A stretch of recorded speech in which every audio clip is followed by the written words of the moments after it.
There's a pretty one, Ulysses.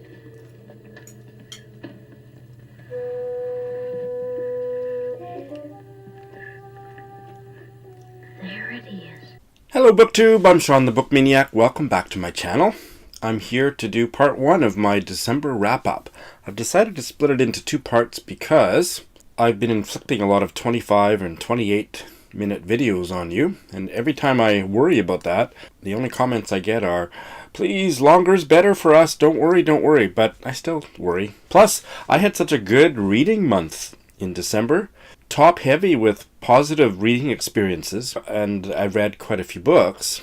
I thought I would split it right down the middle with the books that I didn't like and my bails on one video, and then the books that I liked or loved on the second video, but I'm going to break it up a little bit less tidily in that I only had 4 bails, which is low, very low for me. My take on the Good Star 5-star rating system is really simple.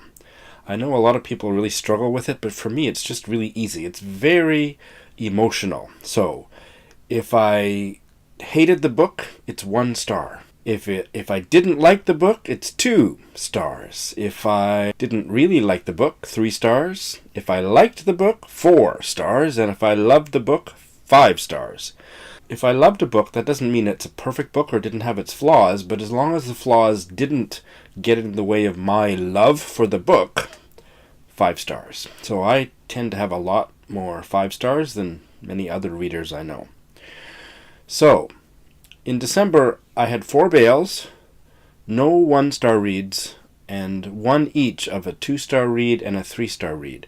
So I'm going to cover all of those in this part 1 video, plus 2 of my 4-star reads, because all of the rest of my reads were 4 and 5.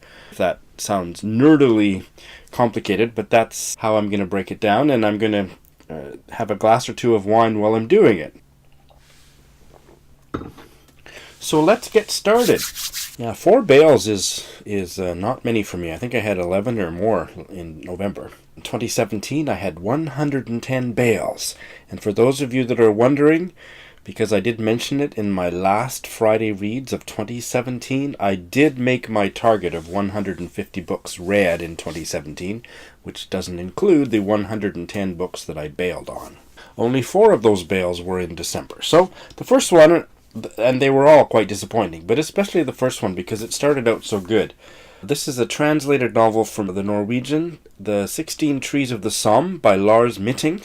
And I talked a lot about this on Friday Reads as I was starting on it, and it started out so good. It's Mitting's first novel. He's written maybe a memoir about the Norwegian woods called Norwegian Wood, but this is his first novel. The main character is a young man named Edvard who's growing up in a mountain farming community with his grandpa.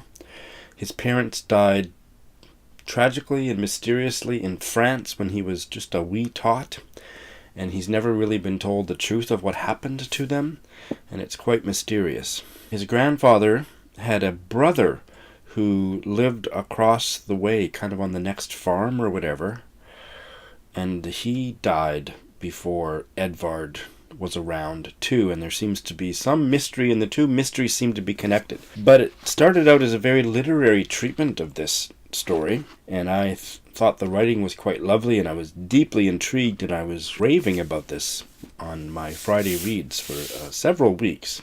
Well, things went south. So I think he was maybe 19 or 20 years old when his grandfather died, and it was just he and his grandfather running the farm. I can't remember what kind of farm it was, sheep farm or something. And his ex-girlfriend came over hours after the grandfather had died, and his body had been taken to the funeral home. The ex-girlfriend comes over to offer her sympathy, and they start snooping through his grandfather's papers, and he finds some papers that are a clue to the mystery about his parents, and I hope I'm remembering this correctly, but I believe they find a wedding tuxedo and a wedding dress, and Edvard urges his ex-girlfriend to put on the wedding dress, and he puts on the tux, and that they were his parents' wedding outfits, and I bailed.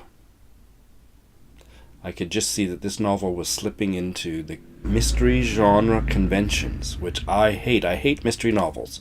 I don't mind mysterious stories, but hello, the only parent he's ever really known, his grandfather, had died 2 hours later, and his ex-girlfriend, who he had all these feelings for, comes over, and they start snooping through the papers, and then get all dolled up in his dead parents, and there's no emotional component expressed in the novel about any of this. It was just bland mystery novel bullshit, which I hate. I know a lot of people love it. If you like mystery novels, please finish the book and tell me how it ends, but it made me want to puke that this really emotional development in the story was treated as just plot points for a mystery. Blech.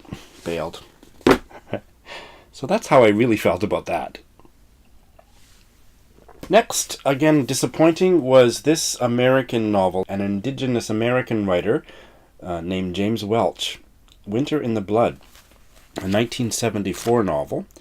He is a member of the Blackfoot tribe, and his novel is about a member of the Blackfoot tribe on a reservation in Montana. I thought the writing was quite beautiful, certainly in places. There were some set pieces that were just stunning. I believe I shared one or two of those on Friday Reads, but I read half of this and I just couldn't connect with anything that was going on. It was a very stark story about kind of a really desolate isolation, loneliness. Everybody was kind of separate from each other, and there was no real relationships that had any emotional value, and I just stopped caring. So I bailed, despite the good writing. I think I might try it again. So here's the other thing. I am really vulnerable to other factors that will influence my reading positively or negatively. And the negative of this was I don't like reading pocketbooks. And this was a really old one, and the yellowed pages, but more than that, really smelly. Like not mildew, but just a really musty smell. And so as I was reading it, I was always getting bombarded with that smell, and I think that played a role. So I might try it again in 20 years or something with a better physical text, but it just didn't work. So I want to give this to Lukash. Let me know. I'd love to pop it in the mail to you, but the musty smell might be a turnoff for you. My next bail was this one, Nina Boden's. I think a lot of these novels were from 1973 or 1974, and this British novelist, Nina Boden's novel, Gorge Beneath a Paper Moon, was about 1973. And I was really intrigued by the story here, and the writing was fine, and there was a lot of really curious incidents. It's about George, who's a travel agent with a special gift for choosing vacations for his clients that they had no idea they needed to go on, and which transformed their lives. But he himself leads a very ho-hum, banal life. It says on the back, he's worried that his best friend and best friend's wife's daughter, who is maybe 15, that he was the real father. By the time I bailed, I think I got about 30 or 40% of the way in. I never found out what that was all about, but that was kind of the main story. It just felt like, a few really curious and interesting scenes aside, this was mostly expository and not deeply realized. The characters didn't really come alive. Much of it felt like notes for a novel. Notes for a novel that Nina Boden never got around to writing. So I just wasn't connecting in a deep enough way to continue, so I bailed a couple days before Christmas. Nina Boden apparently is a children's writer, so she didn't write too many adult novels, but maybe that was a good idea. My final bail of 2017 was this one, which I was so excited to read, but it didn't go so well. The Looking Glass Sisters by Gorge Gabrielsen, again translated from the Norwegian. Didn't do so well with the Norwegian translations in December. I'm comfortable with the fact that I bailed, but I am going to hang on to this one and try it again, because I think it may have just been my mood or that it was a really bleak story, and it would have been the last book I read in 2017, and it was kind of disturbing me and kind of overly claustrophobic in its bleakness, and I just didn't want to finish this on the plane coming back to Tokyo on New Year's Eve. But it's the story of two middle-aged sisters on the plains of northern Norway. Neither of them's married. The narrator, the protagonist, is somewhat disabled from maybe childhood polio and has a very conflicted relationship with her sister, who takes care of her in the most minimalistic way but begrudges everything she has to do for her sister. And then some new farmer moves into the farm down the way and starts a romance with the protagonist's grumpy sister, and then he hates the protagonist, and it's abusive from page 1, and then once the man comes into the picture, it just got more and more abusive, and there was no place to breathe, and the protagonist was not very likable. I felt bad for her, but I didn't care about her very much. Just felt like a character of, what's that Betty Davis, Joan Crawford movie? I remember I was reading a chapter on about halfway through or something in the Calgary airport and just thought, do I really want to keep reading about these awful people treating each other awfully? It's just too much, so I bailed. But I will try it again. Some other readers have quite liked it, and certainly the writing and the translation was really good. Not really for me. Not at that time. So that's all for Bales. So now I'm going to talk about the 1 2-star read I had, and that was, again, very disappointing. This was a little novella that I read on the plane coming back to Tokyo. And it is by the author of my favorite Canadian novel, Swamp Angel by Ethel Wilson. Swamp Angel was a 1954 novel, which I read last year, and I just loved it. It was so beautifully written, and a story of a woman leaving an unhappy marriage and reinventing herself in the beautiful nature of British Columbia. All the complicated relationships that unfold there. I was deeply struck by it. So I wanted to read absolutely everything else Ethel Wilson wrote, and I picked this up in Saskatoon on my Christmas break. This is her debut, Hetty Dorval, 1947, and I'm sorry to say, this is crap. So that's a strong word to use, but that's how I roll. It wasn't a 1-star read, but it certainly was a 2-star read compared to Swamp Angel. It doesn't matter, because she went on to write Swamp Angel. So just don't bother with this. Go directly to Swamp Angel. This is about a young high school girl in the same area of British Columbia, not Vancouver, but kind of in a smaller town. The protagonist's name is Frankie. She's about 15 or something. And this mysterious woman moves into town, Hetty Dorval, who has a maid, Mrs. Broom. After a chance encounter, Hetty and Frankie become friends, despite the age difference. It's a secret friendship, and once Frankie's parents discover it, they say, oh, she's a bad person, she's led a disgraced life, you shouldn't talk to her, and so the friendship ceases. And then it's a short 100-page novella. Frankie grows up, leaves the community, and there's all these ridiculous coincidences where she encounters Hetty Dorval again and again. I was still kind of with it because Ethel Wilson writes about nature so beautifully. And I thought the chapter endings early on were striking. Just kind of cliffhanger, but if I explained them to you, it wouldn't seem like a cliffhanger, but just really well done. So I could get glimpses of the genius which came to fruition in Swamp Angel. But it was, as Frankie grew up and left, it kind of just took on the trappings of a melodramatic, almost mystery novel again, which is my bugaboo. Frankie's father died, and the way that was treated was just, again, I felt no emotional connection to it at all. All the kind of misogynist tropes about the fallen woman, they were writ large as soon as we found out that Hetty Dorval had a bad reputation, but it just became monstrously obscene for me by the end. The whole whore Madonna complex, it was really disgusting. Now, there was also very stereotypical portrayals of Indigenous Canadians, they weren't deeply offensive to me, but they were certainly stereotypical. But the ending of it just made me sick. It was just like a dime store melodramatic novel. So, garbage, but don't worry about it. Just go directly to Swamp Angel. I had one 3-star read, and this was my most disappointing read of 2017, which I talked about in my Besties and Worsties video. But it certainly has some major strengths in it as well, and I'm perhaps in the minority in terms of my low opinion of it overall. Alan Hollinghurst's autumn 2017 novel, The Sparsholt Affair. I have a full review of this. Please check it out for further details, but I will just say that it's divided into 5 sections, and the first 2, maybe 2.5 sections are examples of my favorite writing of Alan Hollinghurst. Very erotic, there's a hum of Eris, some really enigmatic plot points that are threaded through the text that just had me on the edge of my seat.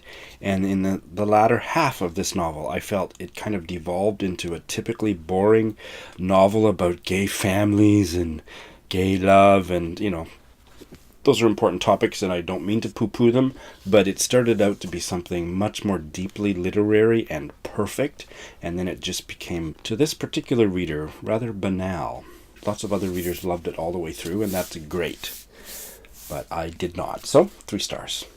Check out my review if you want more of my thoughts. I'm now moving into 4-star reads, and I had a whole bunch. So I'm only going to give you 2 now, and then please stay tuned for the next video where I will finish my 4-star reads and go into my 5, and I had quite a few 5s as well. The first one I did on ebook, and it is a Mexican novel. I believe it's my first novel by a Mexican writer. Down the Rabbit Hole by Juan Pablo Villalobos.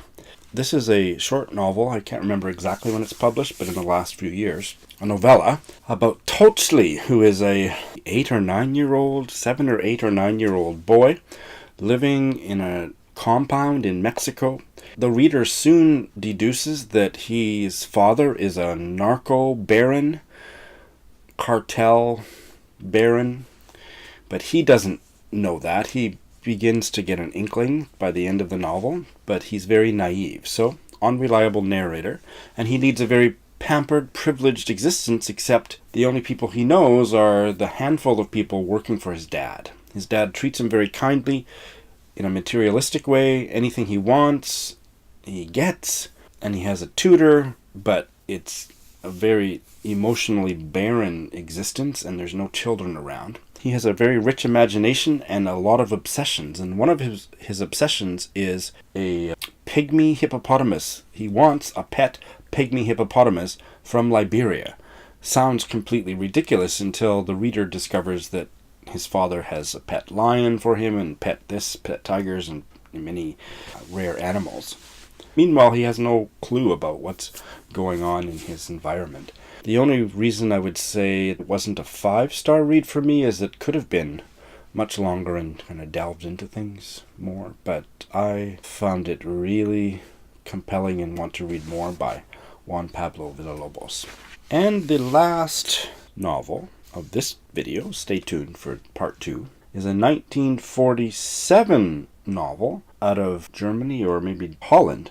It's called Comedy in a Minor Key by Hans Kielsen.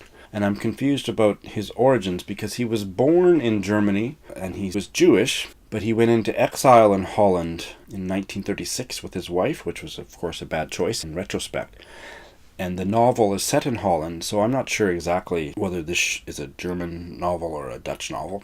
And I'll let other smarter people figure that out. But it's set in Holland during the war. It seems like during the end of the war. And it was one of the first Holocaust-themed novels to be published. I really enjoyed it. It's about a young Dutch couple who are somewhat vaguely supportive of the resistance, who agree to take a Jewish man into their home and keep him in hiding, at some risk to themselves, but they didn't really know Jewish people before that and whatnot, so they're quite naive and make lots of mistakes in how they try to connect with him and whatnot. We find out, I think on page 1 or maybe page 2, that this poor guy, the Jewish man, Nico, dies of pneumonia after a year or so of hiding in their spare bedroom. So they've taken care of him, they've grown close, they've tried to keep him safe. He has died, and now what the heck do they do? What do they do with a Jewish corpse in Nazi-occupied Holland? So that's the story, and it's got a quiet power. I mean, there's been so much Holocaust fiction written since then that if you've read a fair amount of it, as I have, this novel, in a strange sort of a way, feels derivative, but it came first. But it's still got a quiet power, and I've read more about Hans Kielsen since then. He became a child psychiatrist and lived to be 101 years old and wrote a few other novels, and I would like to read more by him. Yeah, this was a solid 4-star read. I recommend it to you. I did it on audio. So that is part 1 of my December wrap-up. Have you read any of these books? Any comments? Let me know below. Thanks for watching.